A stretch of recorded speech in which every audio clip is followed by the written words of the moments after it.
Thank you for tuning in to Shared Hope International's Invading the Darkness, an anti-sex trafficking podcast. We want to acknowledge that the content we discuss can be emotionally challenging and may evoke strong reactions. Listener discretion is advised.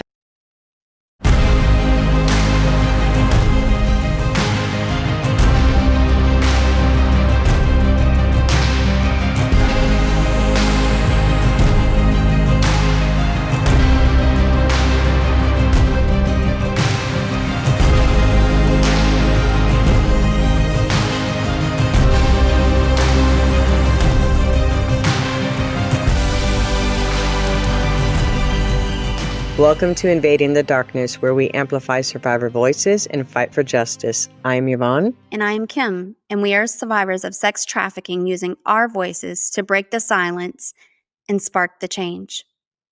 Today, we are sharing Amber's powerful story of resilience and recovery, made possible by the compassion of first responders who treated her as a person and not a criminal.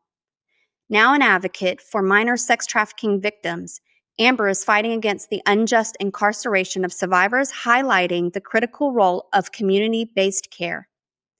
Afterwards, we will discuss the key takeaways on how you can take action and stand with survivors. Now let's get into it.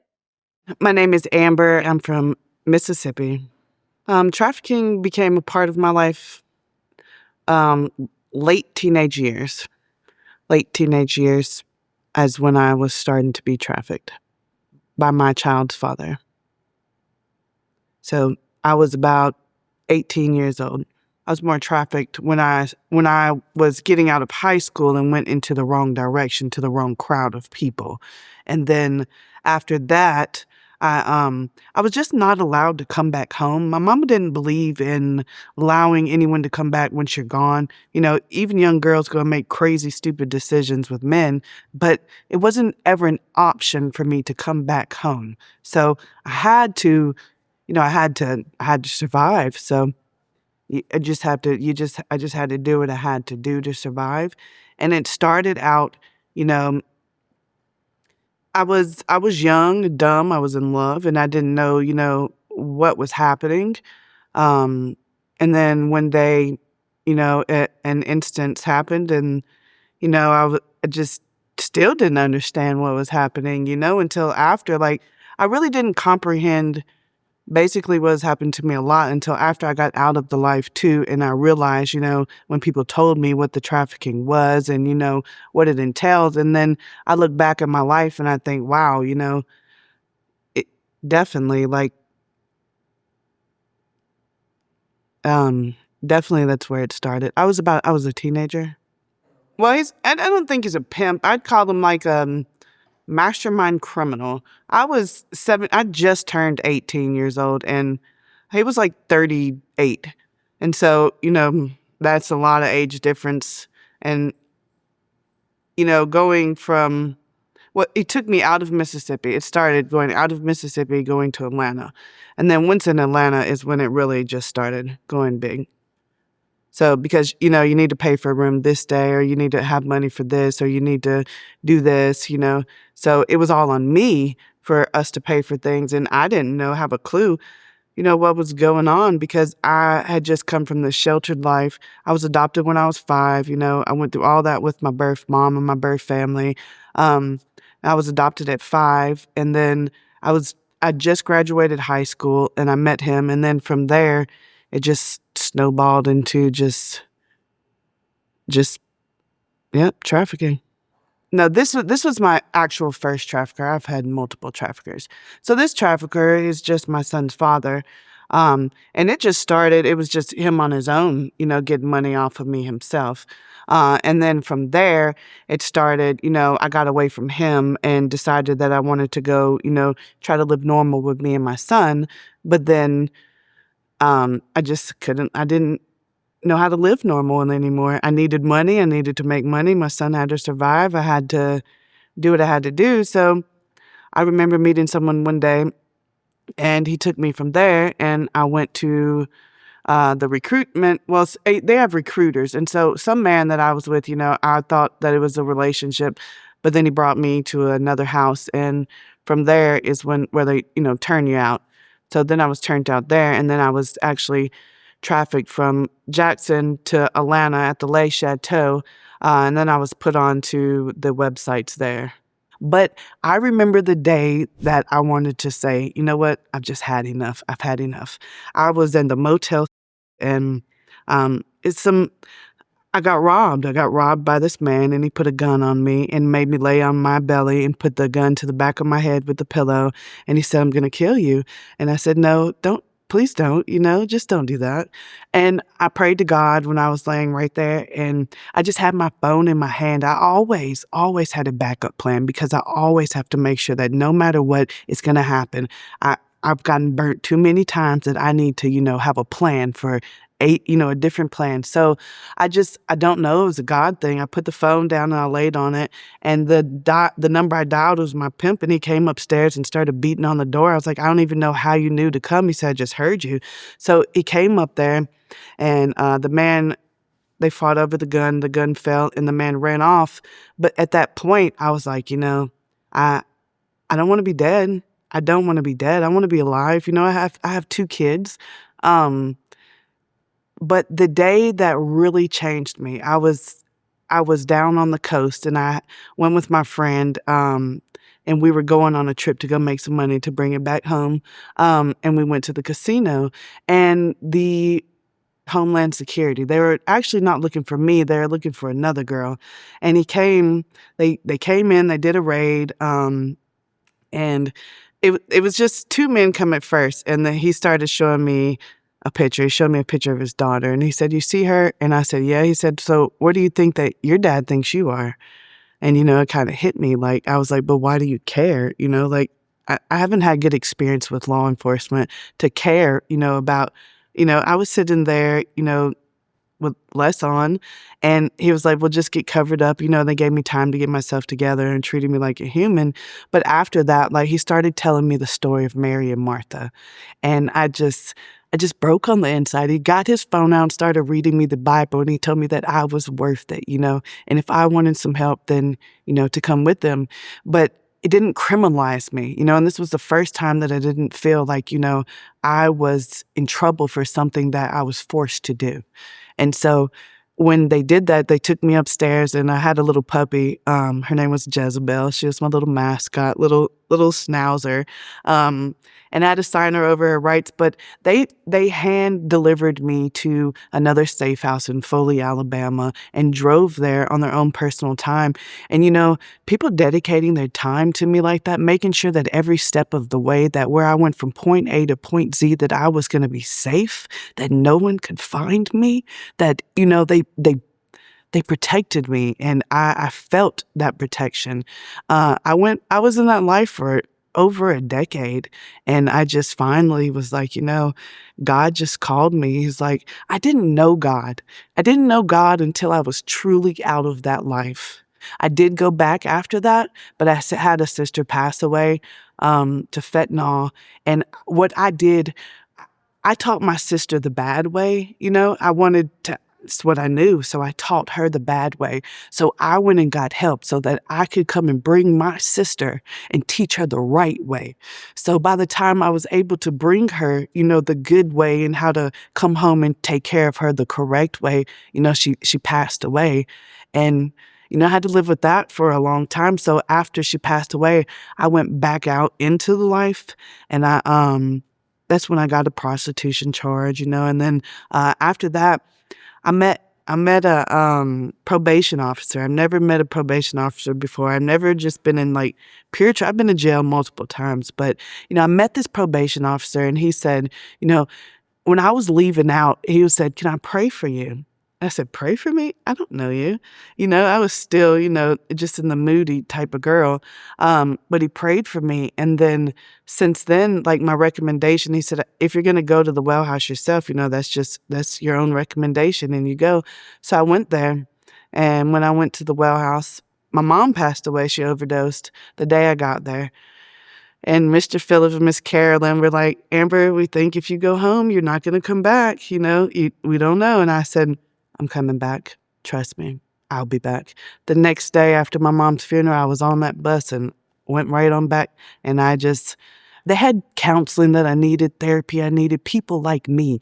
There were people like me there that I've never met so many girls like me and people that cared for girls like me. Like, I've never met a stranger in my life who would go out of their way to make sure that I was okay, that didn't even know me. And it just, that, all of that took years for me to be able to get out. But every one of those things and every one of those people is what like dedicated. It's just why I wanted to get out. I wanted to do better for myself. I wanted to go help people like me. So I'm still on that road. I'm dedicated to continue to help people just like me. And the purpose of being here is to spread the awareness for the safe harbor law for juveniles. So instead of, when a child is being trafficked and the first responders reach there, what's going to happen to this child? Will this child, be victimized, or not victimized? Will the child, be criminalized, or will the child be able to go to, one of the safe people that they're supposed to go to? Sometimes when the CPS gets involved, then, children have to have a safe place to go instead of jail. They're not, understand a child being sexually trafficked and then going to jail for something that someone made them do, forced them do. Like, jail in itself is a scary place. And then to have to go there with all of the emotions and all of the trauma and all of the, they already feeling like, no one wants them. And the only people that do want them, are, the bad ones. So to have to be criminalized for being a victim is definitely, it's not okay. So we're here advocating for that. I personally know Amber, and she is the sweetest person you'll ever meet. And you wouldn't even think that life hit her as hard as it was. So she's definitely had a lot of healing. But Amber was able to get out of the life because of the kindness that first responders showed her, like the police officer and her probation officer. But they treated her like a person and not a criminal. And that is what helped get her out. Kim, I know you're boots on the ground, so you work with a lot of victims and police officers, probation officers. I'm sure there's, some good people out there like Amber got to, experience, but then there's also a flip side of needing more training. But can you give us a little bit on that? Yeah. So, kind of like you said, Yvonne, I am seeing so much good work done in the field by our law enforcement officers and first responders. How far we've come, over these last 10 years or so is phenomenal. I see them taking action to take trainings. I see them going to, our conferences and things like that to get that firsthand training to know how to respond to victims. 10 years ago, they wouldn't come up and ask survivors like myself or you, how should we handle this case? We need your perspective. We need your look at it. We need your touch, right? And so that's something that even I'm so excited that they're actually saying, hold on, wait, I don't want to be prideful and take this case and destroy it. I want to ensure that I'm not criminalizing the victim and that I'm actually treating her as a victim. So calling us in and allowing us to be that first touch point, it's so crucial. And so I'm just, I'm really thrilled to see where our legislative's going, where our state's going, and the way that we have these resources like the roadmap that's able to help them and guide them and give them really the training that they need so that they can respond correctly. The flip side of that, Yvonne, like we were talking about, is I also still see certain individuals in the field that have not had the training, and it's the exact opposite. I mean, it's where they kind of are not trauma informed. I can just tell you, like, basically, I had a case where, he called her a liar. That's not trauma informed and victim centered. And if you want to work a case, calling her a liar is not going to get you there, and nor does she deserve to be treated like that. And so that's a conversation that I had to have a sidebar with him on, about receiving some training and learning how to work with victims, especially those that's been exploited. And I think that's where we just need to continue to get the resources out there, make sure we push the trainings out there to ensure that everybody that's going to work with, sex crimes or human trafficking victims, that they're really utilizing, best practices in the field. I do know that if somebody is listening today and they're wondering how they can get a speaker because maybe they're not equipped, you can go to sharedhope.org and request a speaker. So for training reasons, if somebody needs trained that's in your, employment and stuff like that, so Shared Hope offers that, which is a beautiful thing.